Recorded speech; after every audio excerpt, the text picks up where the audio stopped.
Hello children, welcome to us education. आज हम करेंगे आरबीएससी की 5वीं क्लास की हिंदी की किताब का 3rd चैप्टर अपनी वस्तु।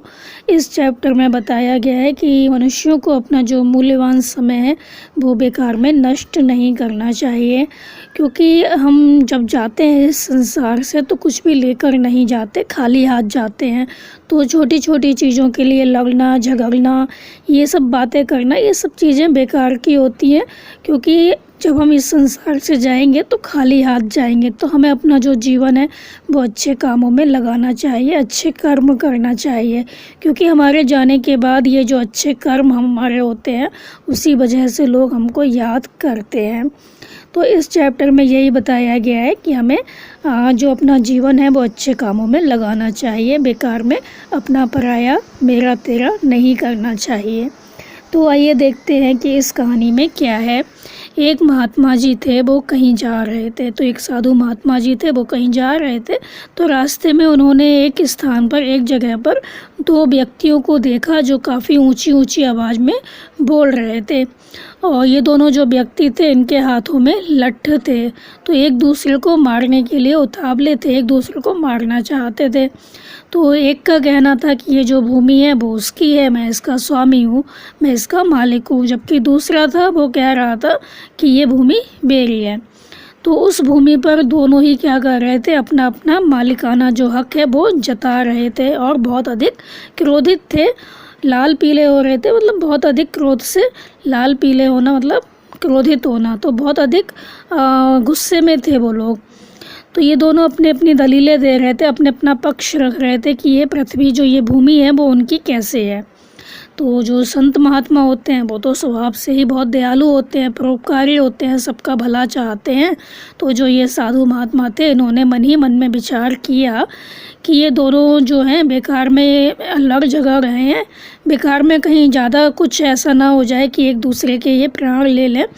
तो इनको समझा बुझाकर मुझे शांत करना चाहिए, कुछ ऐसा करना चाहिए, प्रयास करना चाहिए जिससे कि ये दोनों शांत हो जाएं। तो ऐसा सोचकर वो क्या करते हैं, उनके निकट जाते हैं, पास में जाते हैं और उनको कहते हैं कि हे सज्जन पुरुषों, हे भद्र पुरुषों, हे सज्जन पुरुषों, तुम लोग कौन हो और आपस में इस तरह क्यों झगड़ रहे हो, क्या बात हो गई। तो महात्मा जी को देखकर उनमें से एक व्यक्ति कहता है, महात्मन, हम दोनों भाई हैं और हमारे पिताजी जब मरे थे तो उन्होंने अपनी संपत्ति का जो बंटवारा किया था उसके अनुसार इस भूमि का मालिक मैं हूँ। और जो ये है बेकार में लड़े झगड़े जा रहा है, बेकार में ये कह रहा है कि ये भूमि इसकी है। तो उसका जो भाई होता है वो चिल्लाने लगता है, एकदम चिल्ला उठता है। वो कहता है, महाराज ये बिल्कुल झूठ बोल रहा है, ये भूमि इसके भाग में नहीं है, मतलब इसके हिस्से में नहीं आती है, बल्कि मेरे भाग में आती है, मेरे हिस्से में आती है, इसलिए इसका असली मालिक मैं हूँ। और ये झूठ मूठ ही क्या कर रहा है, इसे अपनी बतलाकर और मुझे डरा धमका कर इसको हड़पना चाहता है, लेना चाहता है। तो महात्मा जी ने शांत भाव से कहा कि तुम दोनों ही इस भूमि को अपना कहते हो और अपने अपने पक्ष में दलीलें रखते हो, अपना अपना जो पक्ष है वो बताते हो कि ये भूमि तुम्हारी कैसे है। ऐसे तो इसका जो फैसला है वो कभी नहीं हो पाएगा, इसलिए अच्छा यही रहेगा कि जिस भूमि के लिए तुम दोनों मरने मारने पर उतारू हो रहे हो उससे ही बात कर लेते हैं, उससे ही पूछ लेते हैं कि इसका असली मालिक कौन है, तुम दोनों में से इसका असली मालिक कौन है। वो स्वयं ही इस बात का फैसला कर देगी, निर्णय कर देगी। तो कुछ पल तक तो क्या हुआ, कुछ समय तक तो दोनों महात्मा जी के मुख को ताकते रहे, देखते रहे मुंह को। उनको समझ में नहीं आया कि महात्मा जी क्या कह रहे हैं, भूमि कैसे बोलेगी। तो वो कहते हैं कि ये कैसे संभव हो सकता है, ये तो संभव है ही नहीं, भूमि तो कभी नहीं बोलती। तो महात्मा जी ने कहा, हाँ ये अवश्य बोलती है, परंतु उसकी आवाज़ तुम लोग नहीं सुन सकते, हम सुन सकते हैं। हम महात्मा जी हैं तो हम इसकी आवाज़ सुन सकते हैं, तुम नहीं सुन सकते इसकी आवाज़। किंतु ये बताओ कि भूमि जो भी निर्णय देगी, जो भी फैसला देगी, क्या तुम उस फैसले को मानोगे। तो दोनों भाई इस बात पर राजी हो गए। उन्होंने कहा ठीक है, भूमि जो कहेगी हम उस पर हम उसको मान लेंगे। तो दोनों भाई क्या होते हैं, इस बात पर राजी हो जाते हैं। तब महात्मा जी कहते हैं, बोले जो महात्मा जी थे वो कहते हैं कि मुझे ना बहुत ज़ोर से भूख लग रही है, अब तुम ऐसा करो मुझे भोजन करा दो। तो वो कहते हैं कि भूमि का फैसला हो जाए पहले, फिर आपको हम डटकर खाना खिलाएंगे, खूब सारा खाना खिलाएंगे।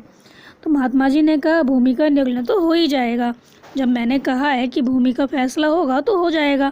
वो कहीं भागे थोड़ा ना जा रही, कहीं भाग थोड़ा ना जाएगी, यहीं पे रहेगी भूमि। तो पहले भोजन कर लेते हैं ताकि मन मस्तिष्क जो है कुछ ठिकाने लग जाए, मतलब हमारा जो दिमाग है वो शांत हो जाए। भूख लगी है तो हम खाना खाएंगे तो हमारा दिमाग शांत हो जाएगा। इसलिए तुम क्या करो, अपने अपने घर से मेरे लिए खाना बनवा कर ले आओ, तब तक हम यहीं बैठे हुए हैं। और ये ऐसा कहकर जो महात्मा जी थे वो एक पेड़ की छाया में बैठ जाते हैं, एक पेड़ के नीचे बैठ जाते हैं। अब दोनों भाई जो होते हैं घर जाते हैं और अपने अपने घर से भोजन बनवा कर ले आते हैं। तो महात्मा जी क्या करते हैं, उन दोनों को बैठ जाने के लिए कहते हैं और उसके बाद उन्होंने भोजन के 3 भाग किए। जो वो खाना लेके आए थे उसके 3 भाग करते हैं उसके, और फिर दोनों भाइयों को भोजन करने का आदेश देकर स्वयं भी भोजन करने लग जाते हैं। तो इस प्रकार ऊपर की सब बातचीत और भोजन आदि में करीब 2 घंटे लग जाते हैं।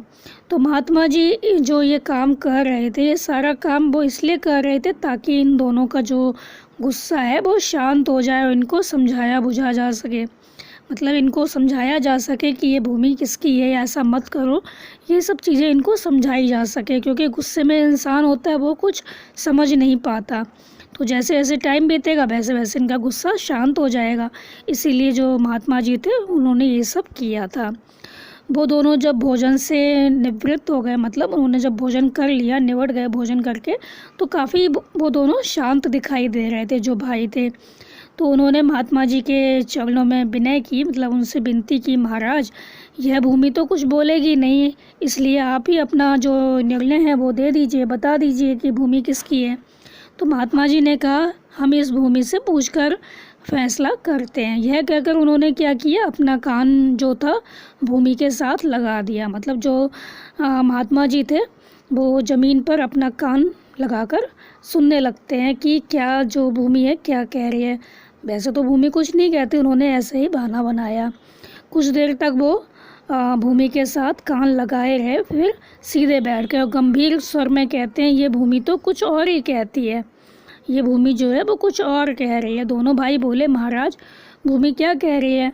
तो महात्मा जी ने कहा ये भूमि कहती है कि ये दोनों बेकार में ही मेरे ऊपर अधिकार जमाने के लिए झगड़ रहे हैं, क्योंकि मैं इन दोनों में से किसी की नहीं हूँ। ये दोनों अवश्य मेरे हैं, मैंने इनकी कई पीढ़ियों को पाला है और जाते हुए भी देखा है। तो भूमि जो थी वो कहती है कि ये दोनों तो बेकार में मेरे लिए झगड़ रहे हैं ना, मैं तो इन दोनों की हूँ ही नहीं। मैं तो बहुत सालों से इनकी जो दादा थे परदादा थे सबको मैंने पाला है और मैंने बहुत से लोगों को जाते हुए देखा है। तो महात्मा जी की बात सुनकर दोनों भाई बहुत लज्जित होते, उनको बहुत शर्म आती है कि एक छोटी सी भूमि के लिए वो किस तरह से लड़ झगड़ रहे थे। तो वो महात्मा जी थे उनके चरणों में गिर जाते हैं। तो महात्मा जी सोचते हैं ये टाइम सही है, अब इनकी समझ में आ जाएगा तो इनको समझाना चाहिए। तो वो कहते हैं कुछ विचार करो, कुछ सोचो, जिस भूमि के लिए तुम लोग आपस में झगड़ा कर रहे हो, लड़ रहे हो, क्या वो आज तक किसी की बनी है जो तुम लोगों की बन जाएगी। मनुष्य मेरी मेरी कहकर बहुत ज़्यादा क्या करता है, ये मेरा है ऐसा कहकर व्यर्थ में यत्न करता है, प्रयत्न करता है उसे पाने के लिए। लेकिन वो ये नहीं सोचता इनमें से कुछ भी मनुष्य का अपना नहीं है। क्योंकि इस दुनिया में जो आया है, चाहे बड़े बड़े छत्रपति राजा हुए हो, कोई भी हुए हो, तो सब क्या हुआ, यहाँ पर आए, इस दुनिया में आए और जब गए तो कुछ भी साथ लेकर नहीं गए, खाली हाथ चले गए। हालांकि उनके पास इतनी धन दौलत थी, रुपया पैसा था, उन्होंने युद्ध भी किए इसके लिए, सब कुछ पाने के लिए, लेकिन जब गए तो कुछ भी लेके नहीं गए, खाली हाथ चले गए। तो जैसे आए थे संसार में वैसे ही इस संसार से चले गए। जो महात्मा जी हैं वो कहते हैं कि तुम लोग भूमि के इस छोटे से टुकड़े के लिए इतना झगड़ रहे हो, अपना अनमोल जीवन है उसको तुम बेकार में नष्ट कर रहे हो, क्योंकि ये भूमि ना तुम्हारी है और ना कभी तुम्हारी बनेगी। तो वो कहते हैं भूमि ही क्या, संसार के जितने भी पदार्थ हैं, धन संपत्ति है, मकान आदि हैं, इनमें से कुछ भी तुम्हारा नहीं है। तुम्हारी अपनी वस्तु क्या है, केवल भजन भक्ति है और तुम्हारे अच्छे कर्म हैं, जो तुम्हारा लोक परलोक है उसको संवारेंगे। तो जो लोक परलोक के संगी साथी हैं, शेष सब कुछ क्या है, यहीं पर रह जाता है। तो तुम्हारे अच्छे कर्म हैं वही तुम्हारे साथ जाते हैं, जिससे लोग तुम्हारे जाने के बाद भी तुमको याद रखते हैं। बाकी सब कुछ तो यही रह जाता है। तो आपस में लड़ने झगड़ने और मनुष्य जन्म के मूल्यवान समय को व्यर्थ में नष्ट मत करो, क्योंकि ये जो मनुष्य का जीवन है बहुत मुश्किल से मिलता है। तो ये जब तुम्हें मिला है मनुष्य का जीवन, तो इसे अच्छे कामों में लगाओ, भगवान की भक्ति करो, तो तुम्हारा क्या होगा, लोक परलोक संवर जाएगा, सुधर जाएगा।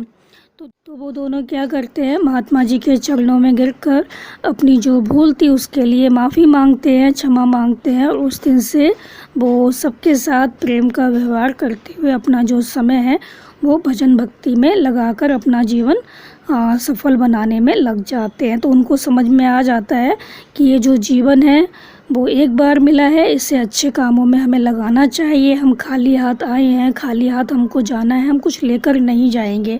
तो अपना जो समय है वो बेकार के कामों में हमें नष्ट नहीं करना चाहिए, अच्छे कर्म करना चाहिए।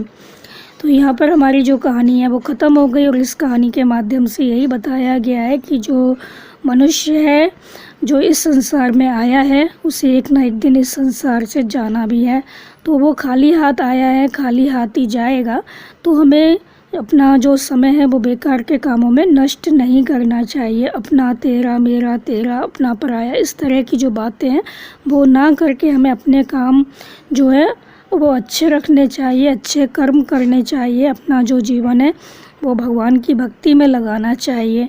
तो हमारे जो अच्छे कर्म होते हैं उसी वजह से लोग हमें बाद में भी, मतलब हमारे जाने के बाद भी याद रखते हैं। तो बच्चों, आप इस कहानी को अच्छे से समझकर याद कर लीजिए, और हमारे चैनल आशा एजुकेशन को लाइक कीजिए, सब्सक्राइब कीजिए और शेयर करना मत भूलिए। Thank you.